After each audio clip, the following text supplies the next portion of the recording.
right, welcome to the Michigan postgame live show. Michigan losing to Oregon 38-17. It's a final now.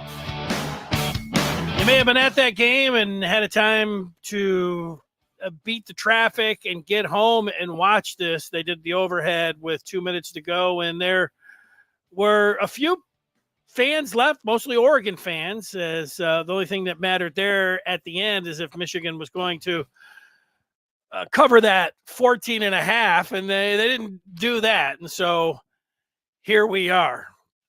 And this is a game that I don't think anybody thought Michigan was going to win, but and Oregon is good and they're the number one team. The story for Michigan's side is that Michigan looked really poorly coached. Michigan didn't look like they had a very good game plan. Michigan didn't look like they had a confidence in what they were doing on offense. And play calling, when it comes down to switching in and switching out quarterbacks, football, a lot of it, you play with the momentum of the game, and you have to have your players feeling confident in what you're putting out there for them. And then you have to have a rhythm. And time again, Kirk Campbell, heading into this game, if you ask people about Kirk Campbell, and, he's been, I don't know what you say, he's been dealt some tough cards. He's responsible for a lot of those cards that are in the deck. But you finally get your quarterback throwing a couple passes like he did to Davis Warren, I'm talking about, to Colston Loveland, and then you're yanking him out and you're putting in Orgy. For those that wanted to be, I told you so, against State last week, like, there it is, that was the idea. Today was the idea of why you don't jerk around with the quarterbacks, because everyone's head's spinning around. You don't know who the leader is. This isn't the pro. There's a reason that out of the 100 times that are out there, 99 times it hasn't worked. But you know what? That's just like one of about 25 things that Michigan did today that you can look at and you say, what are they doing? Why? These guys are, $1 million coaches, multi-million-dollar coaches for Michigan. This is what they're paid to do, and this is what they're coming up with. I mean, they fell flat on their face today in a lot of areas.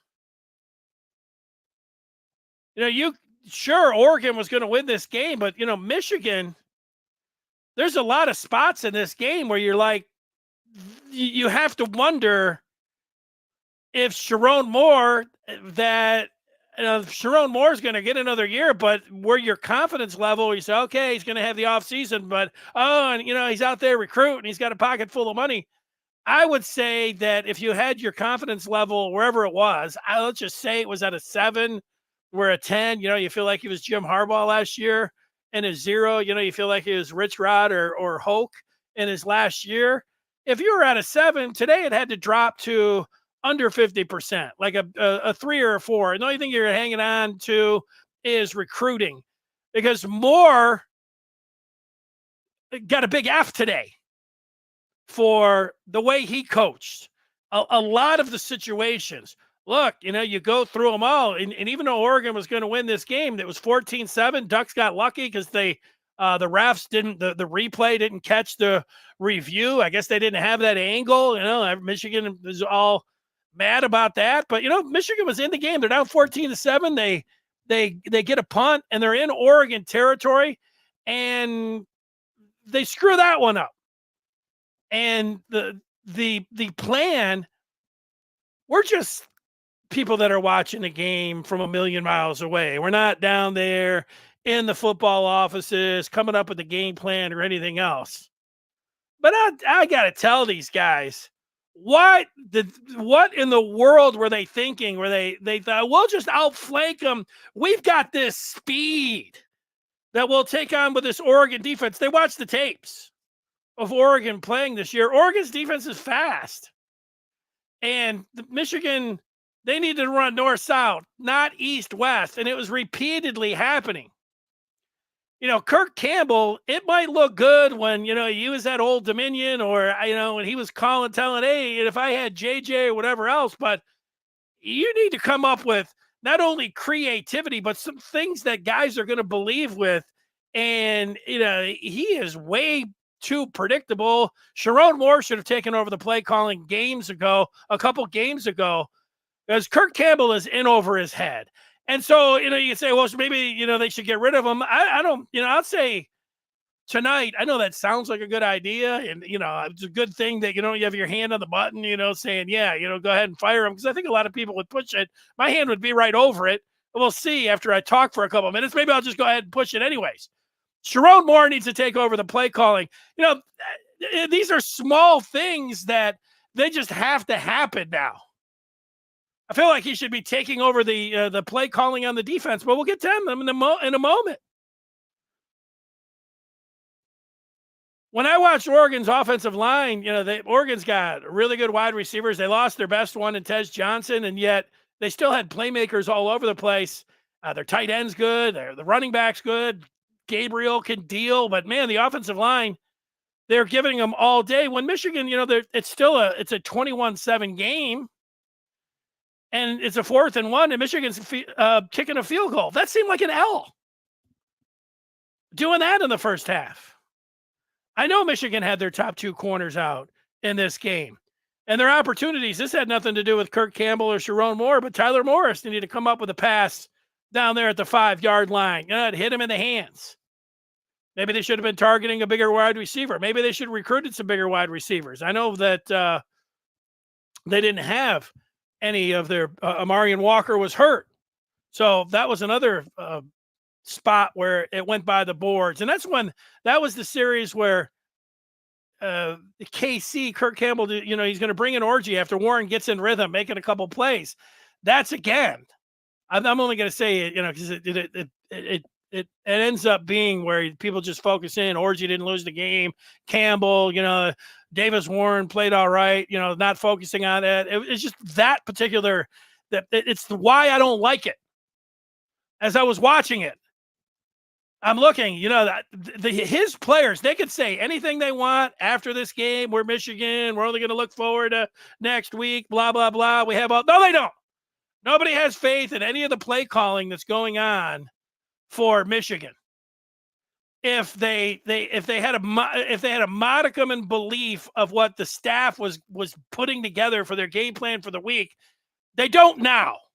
These guys are all looking at each other after this and saying, "Hey, so and so was right." I mean, this is we got dealt. We got some coaches that can't handle it, and you don't know until you get in there. I would have hired Chiron Moore. I thought he deserved the job and what Michigan was doing, but I'm also not going to sit here after, this team doesn't look prepared, and Kirk Campbell looks green. And when he talked to Wink Martindale, when Wink came in and he had the conversation, instead of just patting him on the back and being like, "Oh, you're the OG" and everything else. And when Wink said, "Hey, I'm going to change up everything. This is my defense. I'm going to be the highest paid defensive coordinator in college football, second highest paid coach in college football. I'm changing everything. How about that, Chiron?" Chiron might have been like, whoa, wait a minute, you're changing everything. Yeah, the terminology, we're going to move the players all around. It's going to be like the NFL. Strike one. Kirk Campbell. Let's, play spin the tail or pin the tail on the donkey with the quarterbacks. What do you think, Chiron? Strike two. Now, it's a tough job. I think we could all agree on that. You got to do so many things, but one of the parts, and this is something, Harbaugh never got any of this wrong on game day. That's why last year when Moore had those couple games and people were like, that didn't mean anything. No, what it meant when he was out there and he was calling some of the plays and working the game, you got to have a field marshal. He did a good job, but you see him out there today. It's like you wonder what the process is that they had before and today, like with that challenge. We're watching on that 3rd and 8 to start the fourth quarter that they threw to Loveland. And he makes the great catch. He gets the foot down, but it bounces, off of his chest. Danielson, nope, no catch. He sees it. Gary Danielson sees it in 3 seconds. And Sterator comes in and said, I wish you were on my I wish you were with my crew, Gary. You got it exactly right. You got to survive the ground. Everybody knows that. So Moore, with all of that time, decides that he's going to throw the challenge flag there. He gets the challenge. I don't know, you don't throw the challenge flag. He gets that news from upstairs. Bad process, bad challenge, bad coaching. He looked bad doing that. The game already, and it also is the reflection of bad coaching. The penalties, they didn't have any last week. Hey, pat him on the back today. Penalties all over the place. None bigger than having Trey Pierce line up. I know that you can't line up anymore. Now, look, if this guy was like 40 years old and he was out there and like, oh, hey, you used to be able to do that. You can't do that. Line it up over the center. They are off the field. They come out in the second half and get a 3-and-out from the Ducks. And then the drive stalls Oregon's second drive. After Michigan scores on their first series, Peyton O'Leary, the game's 28-17. It's like, all right, hey, Michigan, after a first half where they made a lot of questionable things and didn't look really well coordinated, here they are. They got a shot. And this was their shot. The Duck drive stalls, and Trey Pierce hands them the ball back by lining over the center. It's not just a mental. That's a mental error. Hey, how about a timeout? How about something from upstairs saying, "Wait, that's a penalty." That Michigan couldn't recognize that. That's a terrible look for all the coaches that are up in the booth, all the ones that are on the sideline. That's bad coaching. That's why you guys get paid the money that you get paid. And they kicked it. And then you get to the fourth quarter, and Michigan, and this is the one that took the cake, because Michigan ended up looking like a really poorly coached outfit when they got down into the red zone. And it's a situation, it's a spot where they get into the red zone, and on 3rd and 7, they're going to run the ball up the middle. I don't know. It's been happening. I know Harbaugh a couple of years ago against Rutgers, he was running it on 3rd and 10. He did it against Penn State, like kind of a running joke. Michigan, they got 2. They'll run it anytime. When it doesn't work, you look bad. And so it doesn't work. And then the play that they had to have on a 4th down, you're telling me, after what Davis Warren, how he had played during the game.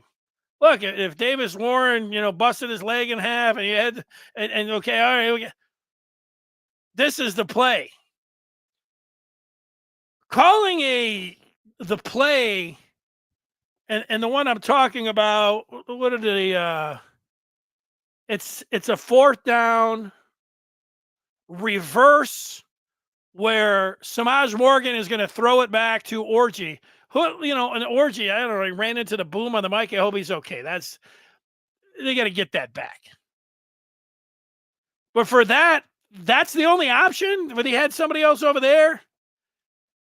That looked terrible. It was, if that call was been coming through my headset on a 4th down and I'm Chiron Moore and I hear, let's run the Samaj Morgan throwback to Orji. No, that's not what we're not doing that one. We're not calling ridiculous gadget plays. I'm trying not to. That's where it ends for me. This and that's, again, I think the thing. Oregon's good. They're number 1. They threw that 49-yard pass with their first drive when they finally had one in the 4th quarter. Kind of broke the it was kind of over. You might have thought it was over before then, but man, look at pro quarterback, wide receiver, just great play there by Oregon. But the takeaway on the Michigan side is that they looked poorly coached. They don't look like an outfit that has a good plan. Kurt Campbell looks like he's over his head. And Wink Martindale is too stubborn to come in and adjust. He's been in the pros and, he had his idea. He's, they made him the king. They paid him a king's ransom. So he came in, cocky as hell. And he was going to change up everything. I tell you, when I heard that over the summer, I thought, well, that sounds ridiculous. I thought Makari Page was joking. He said, oh, he's changed everything. Everything's different. Really? From last year's team with all the guys that are coming back? You're going to change up everything? Terminology, scheme, all the different things, you're going to change it up, huh? Yeah, that's what they did. Where was Chiron Moore with that? Chiron Moore just say, hey, that's Wink. I'm just going to let him just run the defense and do whatever he wants. Bad move by Chiron Moore. And Campbell, I know, Campbell, that's Chiron Moore's guy, and JJ endorsed him and everything else. And look, Harbaugh tabbed Chiron Moore, but these guys, I don't want to say Chiron Moore looks like he's in over his head. That happens first year head coaches, and they're not ejecting him after 1 year. That's not what you do. So you got to live with that, but you can make a move on your coordinators, and I don't think that they should do it during the season. There's, that's putting a dunce cap on somebody and, doing something. That's like you do in the pros. But Campbell shouldn't be calling the plays anymore. Chiron Moore should take that over. Now, look, they'll probably look like this again next week. Indiana scored 47 unanswered up in Spartan Stadium. Michigan doesn't feel like they have a chance in hell at winning in Bloomington. That's a weird thing to say, but not the way this team is coached. Not the way that they have shown that they respond to this coaching. So maybe the coaching will be fine with it, but they're not responding to what Moore and company are giving them to execute. And yeah, the herky-jerky, playing the different quarterbacks, the roulette, that's one of the stories. But then when you watch a team and you say, man, that team, Indiana, that team's got something. That's a coach.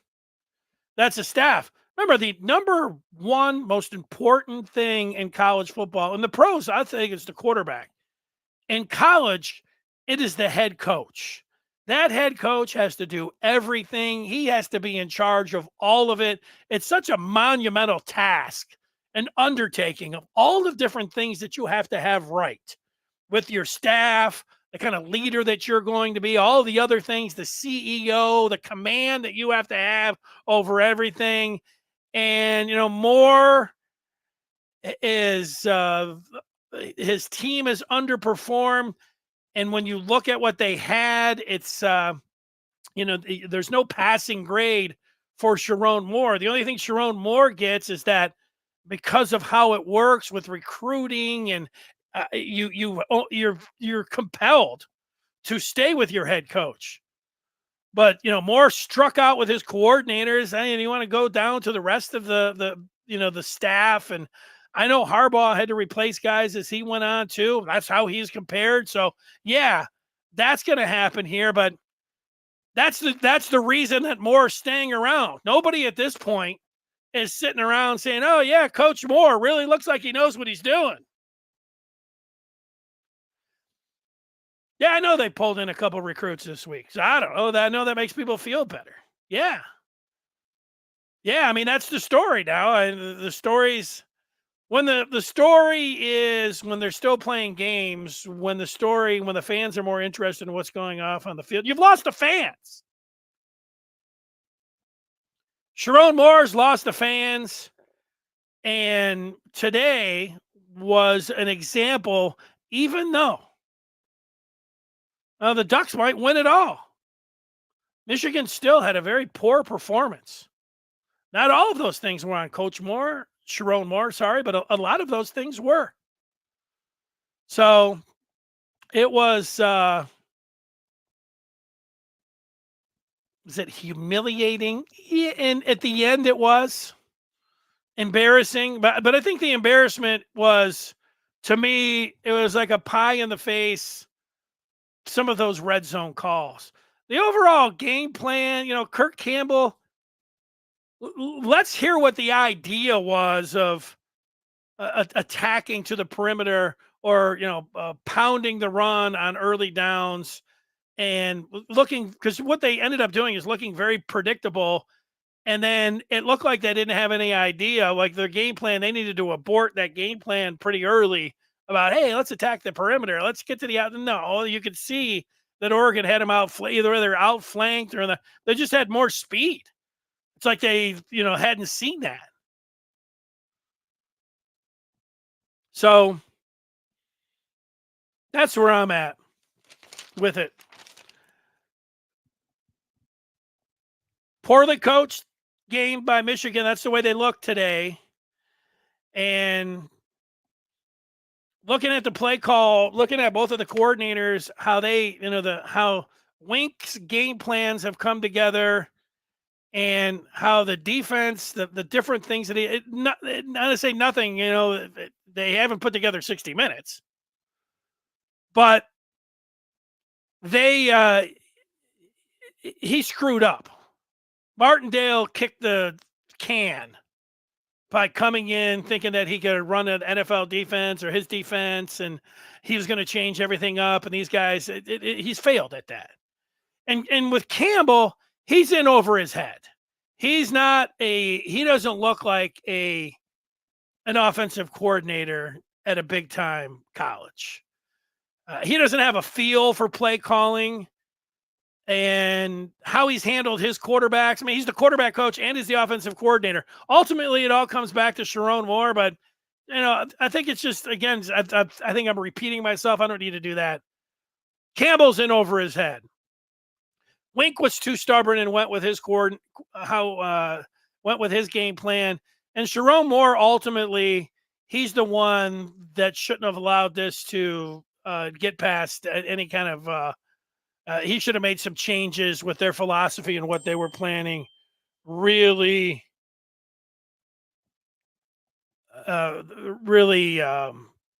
before they had a chance to get any of these things going. And you trace it back now, it is easy now to look at the Monday heading into the Fresno State week when, you had Chiron Moore up there and he's like, I don't know who's going to be quarterback. We're going to keep letting them. Whoa. Now the alarm, red flag. The thing is that with Michigan winning the championship next year, people say, hey, let's give Moore the chance. He's got a coach. You got to let him go out there and do things. You don't want to start, jumping out of coach right out of the gate. Like, what is he doing? What does this guy? And your worst fears were realized. And it's gone through there. Texas Chainsaw Massacre, week 2, quarterback roulette. And then here they are. So where they go from here is Indiana. And I don't know, Michigan will be at its lowest point since the Hoke and Rodriguez days. And, the thing about, those years is, Hoke had a good first year, and Rodriguez, because he changed everything over and what was going on with it was all Michigan man, and they were bringing in Rodriguez from the South and run things out. He couldn't get a quarterback. A lot of it was expected for them to really struggle and be as bad. And you knew it was going to take a while. The thing with Moore, one of the top things that was attractive about bringing Moore in is that a lot of these pieces on the defense that was going to be able to hold Michigan in, and then Moore being an old offensive lineman and a play caller, and that was going to be his bread and butter, was getting that line together and then just bringing an offense together where that with the talent that they had, that they could stay in some games. And I'm gonna say none of it has worked. It worked on that's drive against USC to win that game. Other than that, Michigan State, a little bit of fool's gold with how they played against Michigan State. Michigan knew they had to win that game because there wasn't any more wins besides Northwestern on the schedule, and it being at home. And Jonathan Smith didn't know what he was doing heading into that rivalry. That was fool's gold the way Michigan played in that game. So I don't think they're going to get a win against Indiana. I can't see anybody thinking that they're going to win that game. Indiana, if Indiana wasn't Indiana, you would think that they were one of the better teams. And if you just looked at the numbers, like a lot of people are number guys, number bros. You're a number bro. You're like, ooh, look at this team. This is Alabama. This team's Georgia, Michigan from last year. Those are the kind of numbers that the Hoosiers put up. But then because it's Indiana, you kind of think, look, hell, I make picks against these, or I pick these games every week, and I hate to say it, but I picked Michigan State plus the 8. I'm embarrassed about that. I saw it was 10-0. I was like, hey, I'm pretty smart. I also thought at one point, I don't know how smart I felt taking Michigan plus 14.5, but I thought I was hoping. I don't care that Oregon ran it in. It's not like, oh, they'll remember this. Whatever. You'll never find me one that saying that that was poor sportsmanship or whatever else. But I wanted to see him kneel down just so I could win the game by a half point, just the way I picked it. But that's it. So Northwestern is a must win to be bowl eligible, and that's important to get those 15 practices. You don't do that. I don't know. I kind of wonder, and this one's going to hurt for everybody that's watching or listening. I wonder what Bryce Underwood was thinking when he watched this game, wherever he was watching it from. I hope he wasn't at the game. Or I hope he left like everybody else, with 10 minutes to go or something. I hope he wasn't there standing on the sideline with 2 minutes to go. Like, I think that Michigan, let's kind of get him, let's move him along here. Not the greatest game. I know a lot of people were like, whoa, we can't wait. Hopefully Underwood goes to this game. That would have been whatever you were hoping for didn't work.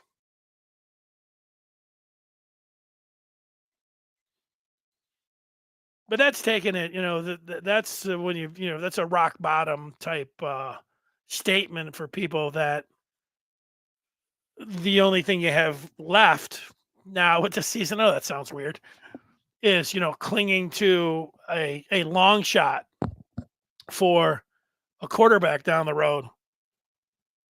And that's just what I think. And it's not, being emotional here tonight, calling it a long. I think it's a long shot. Look, the experts, the Maize and Blue Review, I don't know if they put percentages on it. I know there's others elsewhere that feel a lot better because of all the people that they talk with. I understand. This is me looking at it from afar. I think it's a long shot. So I hate to end this with that kind of bad news, but I got a lot of feedback. My guess is that the feedback's not going to, wherever I'm at, the feedback's going to be worse. I'm going to read some of it. I'm going to see how I can do. I'm going to see how I do. Vince says the players put up a hell of a fight. The coaching let them down. Forget the last offensive possession. The defense is consistently out of position and outmatched. I think that's true, Vince. Andre doesn't like the play calling. I don't either. I hate the play calling. By the play calling, Andre, I want to sit in a room with Chiron Moore, Wink Martindale, and Kirk Campbell as they talk about what they were looking at and what the plan was, and then what they were cooking up for the next play or next series after what we were watching. And then you can say, hey, what they look a lot fast. Why would you, continue to try to, hit it on the outside when that was all getting shut down repeatedly? Well, that's what you don't know what you're talking. I don't know what they would say. Shut up, or, they don't have to do that. Dave sees that coaching was the issue today. Head scratching, he's calling it. Look, so far, we're all in agreement. The coaching is well below Michigan's level. True. Muffin Man is thinking about that last fourth down call. When the coaches say something like, if it works, everybody's, telling you a hero. No, they're not. No, nobody's telling you that. So don't trot that out there. Not when you've got at least like 10 plays that people are writing down or can just recite without even writing them down. Like, why are you doing this? What are you doing?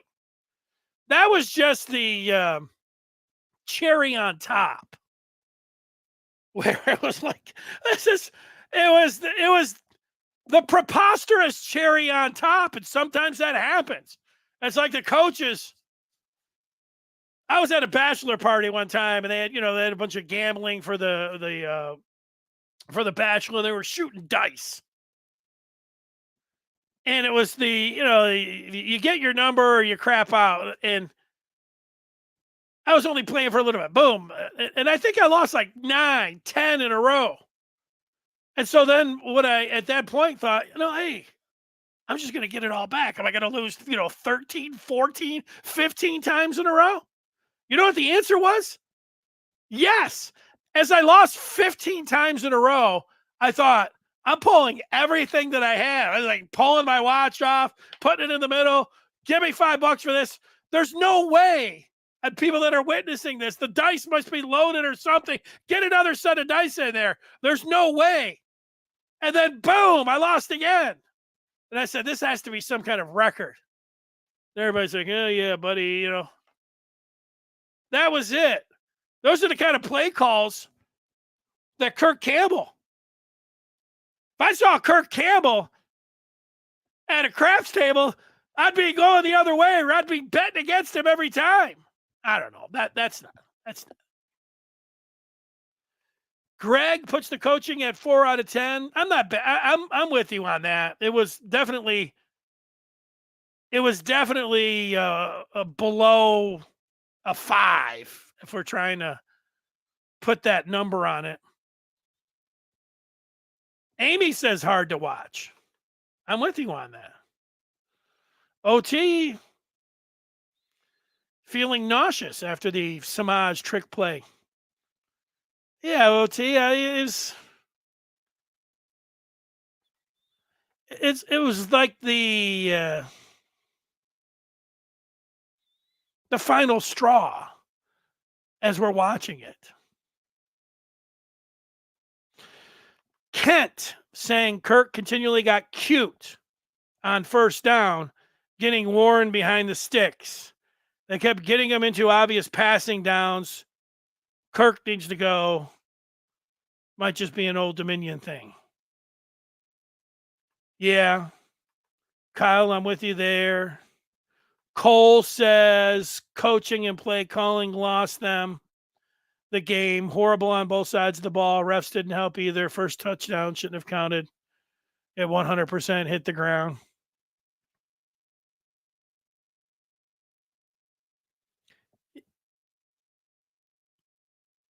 Yeah, I'd love to see how the guys up in the replay booth, they had a bad game. They had a Kirk Campbell type game up there. They've got like 6 screens, so the one that when we came back that Danielson's like, oh, that one hit the ground. We didn't see any of that. They have all those screens. Aren't they supposed to look at it? It looks, maybe they were like, woo, what a touchdown. Because it looked like, Gabriel, he threaded the needle, that kid. Oh, what a touchdown. I had to say it myself, like, wow, that was a hell of a touchdown. We come back from break, like, no, that one hit the ground.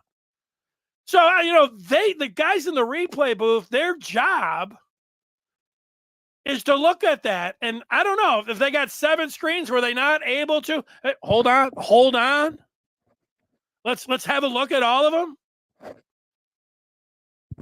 Piece of dust on my. So there it is.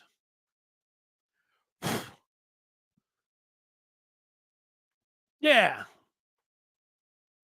Fire the replay guy. I want to know what that replay guy. Look, everyone. You understand that people make mistakes. I've made a lot and everything, but you'd like just to know how they're piecing that stuff together. There's a touchdown. You review touchdown. I know the pros, they always say this. You're going to review every touchdown and every turnover. I say they have 7 TVs. I don't know how many they got. They got 3 dudes in there. What are these guys doing? Sitting around. It's like they're sitting around eating a hot wing. Oh, wait a second. I got to clean my hands here or something before what? Blank wants the coaching staff to take responsibility. They were out coached all day. I agree.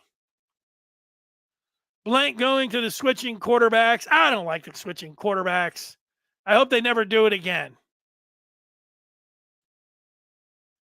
Kent does say, there's a little silver lining with Warren operating a normal offense. Well, at this point, what are you going to do? I know people are like, hey, what would they have done if they would have put him in against USC? And, what if they would have named him right off the bat? Well, yeah, a lot of that. What if?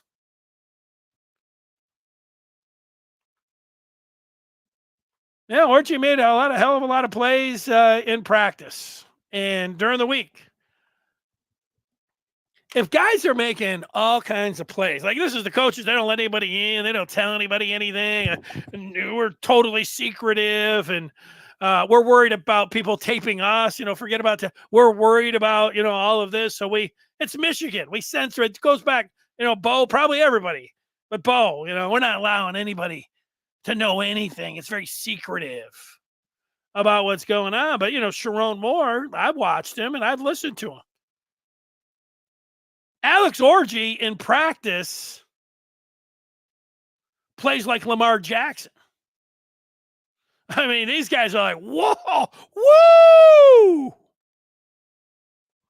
And then he gets out there. Yeah, he had 1 run today, and he had 1 run against Michigan State. That's about it. Nice little pass against Fresno. Or was the other one against USC? But no, it's nothing. They have not been able to take the coaching from practice to the game field, to the game. That's coaching.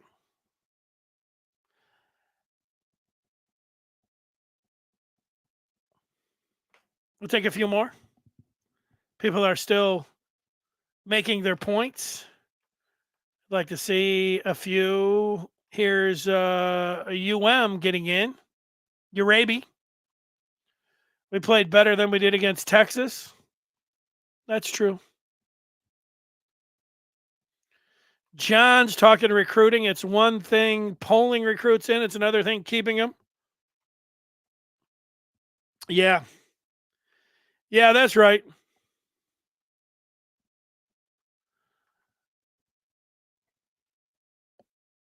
AG, sorry about that name. I don't know. He says, I don't know how Moore doesn't see the penalty on the punt and calls a timeout. Yeah, I don't know either. That's one I'm sure in the post game that he's going to have to stand up there and say, yeah, this one's all on, this one's all on me.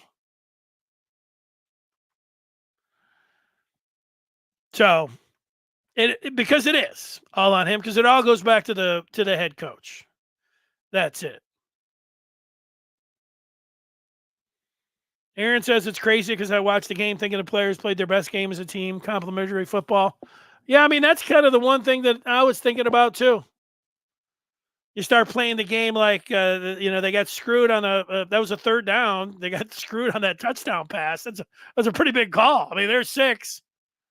They get the ball on their own 49 after a punt, and then they have to punt the ball back because of the play calling. And that was, again, the speed on Oregon, and the play calls there when they finally got into some plus territory were total head scratchers.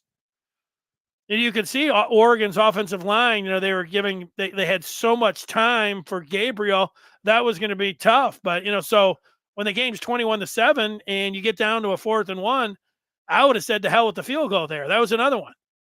Michigan didn't have both of their corners. Tez Johnson was out of the game, but you need a guy like Tyler Morris when you throw the ball down the goal line. When he goes up, a little tall, you got to come up with that pass. That's why they recruited you. For all of the people, I've defended the wide receiver saying, you need a quarterback. Those things work hand in hand, but, Tyler Morris needed to come up with that catch. Kirk Campbell, we can sit around. He can say, you guys, this is what fans do. The things work. Bull crap. You got a guy that's dealing finally at quarterback. You know why people don't like it? It's not just a bunch of people just screaming and yelling because they're fans. It's because it never works. Or you see the downside of it. And boy, Campbell played right into that. If Kirk Campbell was a basketball coach and a guy made like 6 baskets in a row, he would take him out and put somebody else in. Now, how about you give him a couple more shots?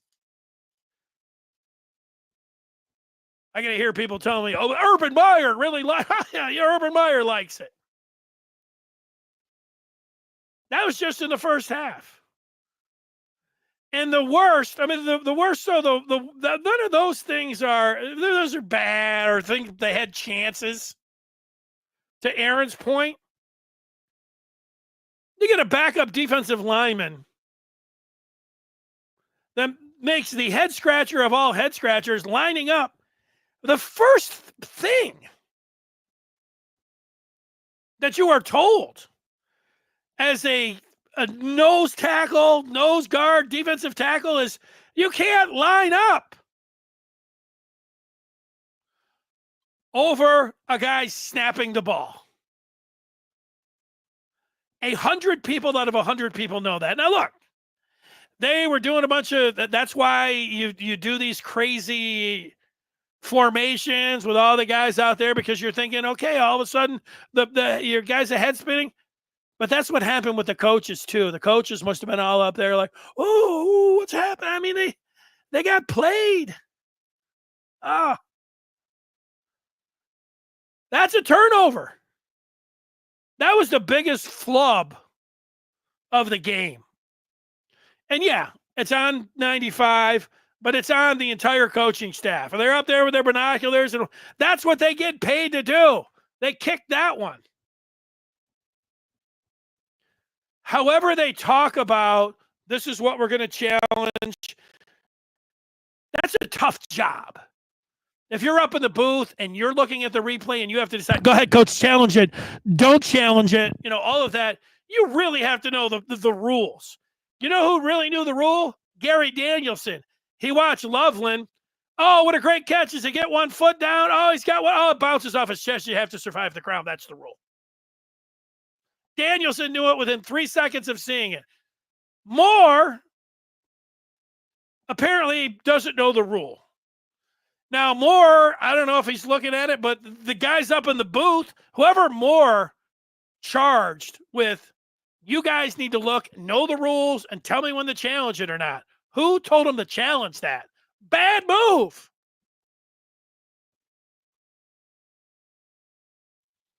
And then we get down to the play calling there at the end.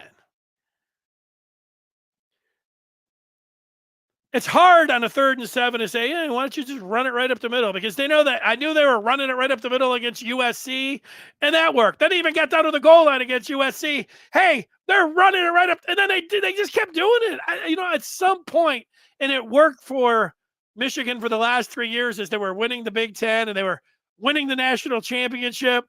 You knew that Hassan Haskins was getting the ball on a 4th and 1. You knew Blake Corum was getting the ball on a 4th and 1. You just knew it. And they just keep doing it. And, hey, Michigan are going to stop them. And so they didn't. But then, what's not Michigan is let's dial up a guy who's never thrown a pass in his life, who barely touches the ball this season at all. On the biggest play of the game, let's run a throwback wide receiver reverse where he's going to look for the quarterback. You know, when you do something like that, you get a name. You know, Philly Special. Philadelphia Eagles win the Super Bowl. They have the throwback. But when you don't do that, you lose ball games. Michigan did it against TCU. They should have called a timeout. It was pretty obvious against TCU when they put the guy in motion and then nobody went with him that they're in his zone. You can't do the Philly Special that way. What kind of look were they getting where, you know, and then to not even, you look, if you're putting the responsibility of Samaj Morgan and telling him, you're our chance. It's fourth down. There's no tomorrow. You've got to make this play. How about not throwing it up into the stands? Throw it to him. Give him a chance. Throwing it. I mean, that's part, that gets you. I'd have rather have seen him throw it in there and had him take it 100 yards the other way. Nobody on earth was catching that ball that Samaj Morgan, you know, threw 20 yards out of bounds.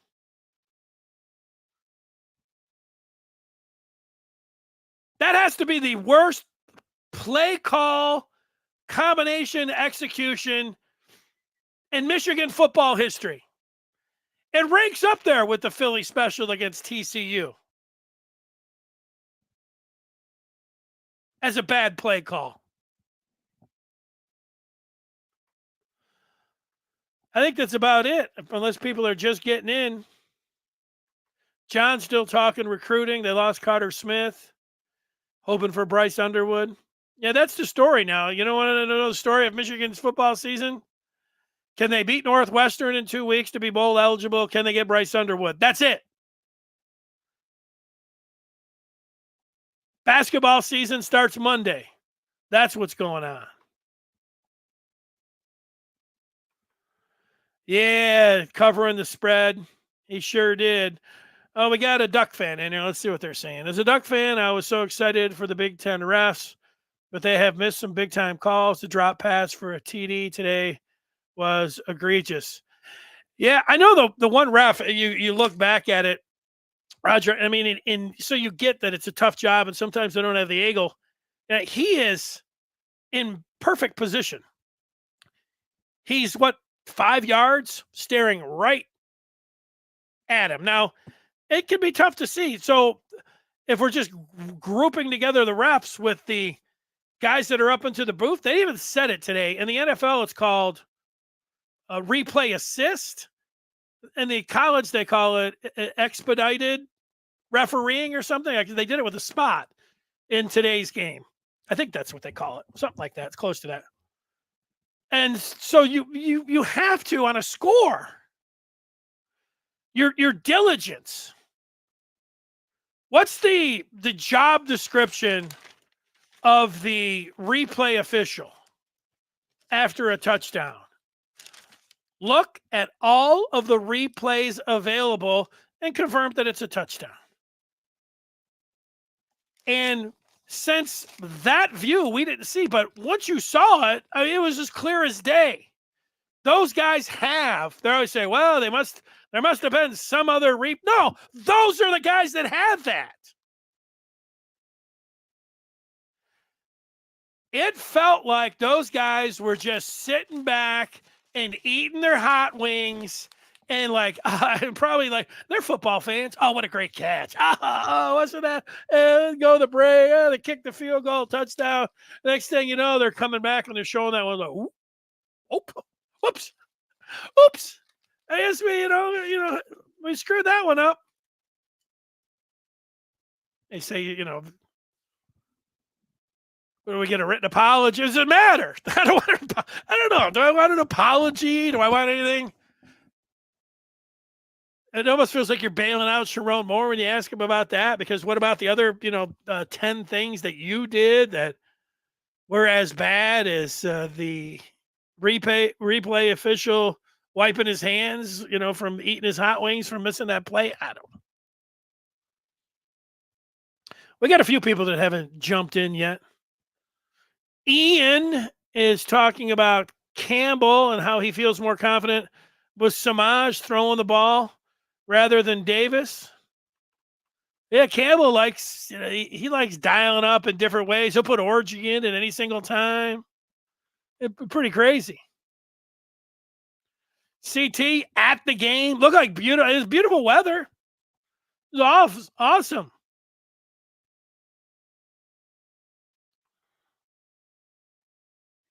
Oh, a CT is not saying he was at the game. The he was talking about was Bryce Underwood.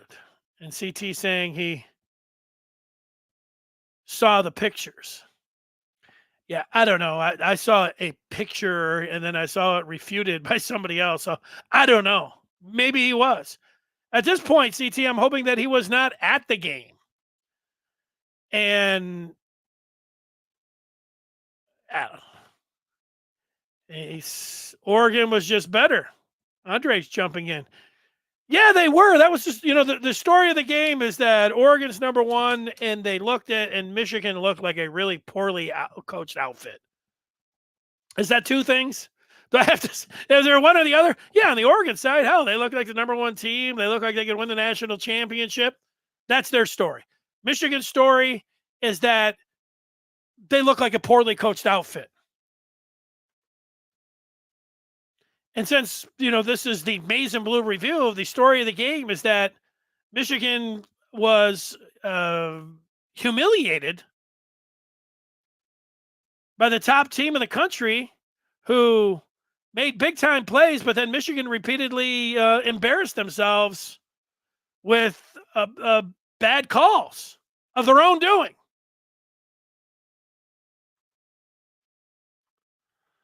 Not a bad point. Orgy killing the Michigan defense. I don't know. Don says they win this game 9 or more out of 10 times.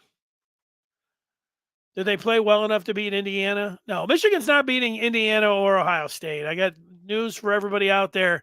The way that this team plays, everything that I've seen, I give Michigan no chance against Indiana, and I give them less of a chance against Ohio State. I think, I think they can beat Northwestern to be bowl eligible. I think they can get that one. That's at home. And, they should, if they don't turn it over a bunch of times, they, can be bowl eligible, and maybe they can play in the, I don't know, what's the Ford Field Bowl? Weed Eater Bowl? I don't know. It used to be, used to always, make it a joke, hey, you're going to play in the Little Caesars Bowl or whatever. I would take that. I'd take it right now. That's it. They're not winning those games. And this is a good way to wrap it up. Because MJ says Oregon was just better, but we cannot look past at how awful Moore, Campbell, and Martindale are handling this team. And it's well put, MJ.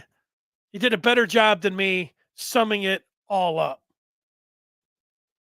Oregon was better, but the coaching from the head coach to the coordinators and how they had this team prepared was what was the story on the Michigan side. Good job. OT's still hanging in there. It's nice to see that. A little too early for me to start talking about Michigan, beating Ohio State or stranger things that happen. I'll give them a 0.2% chance. The Tigers had that chance back on August 11th. So really, OT, anything can happen. And that is why they are still going to play the game. I think they should play the game. I'm hoping they don't cancel the game like in 2020. I hope that they do play the game. Well, I would like to see all of you over on the Maize and Blue review. If it's not tonight, at some point tomorrow, this weekend, if continuing to talk about this team and sharing your opinion or reading the opinion of others is something that is helpful for you, Well, the Maize and Blue Review is the place to go. And Bryce Underwood does take center stage, and the recruiting, and Michigan has picked up, and that's the part. If it's they're saying you've got to find something to be positive, that's the spot to go. Pour yourself into recruiting, and there's no better spot to go than the Maize and Blue Review. And you can get full access over there by going to michigan.rivals.com. That's how you get it done. Thanks so much, everybody, for watching this 55 minutes of me talking about this game today. Thanks so much for your feedback. And we'll talk with you on Monday on Good Afternoon Michigan Football. Also, Monday night, as the Michigan basketball season opens up, the Dusty May era begins as the coach will have his first official game against Cleveland State. That'll do it. The final 38-17. Michigan falls to 5-4 on the year. Have a good night, everybody.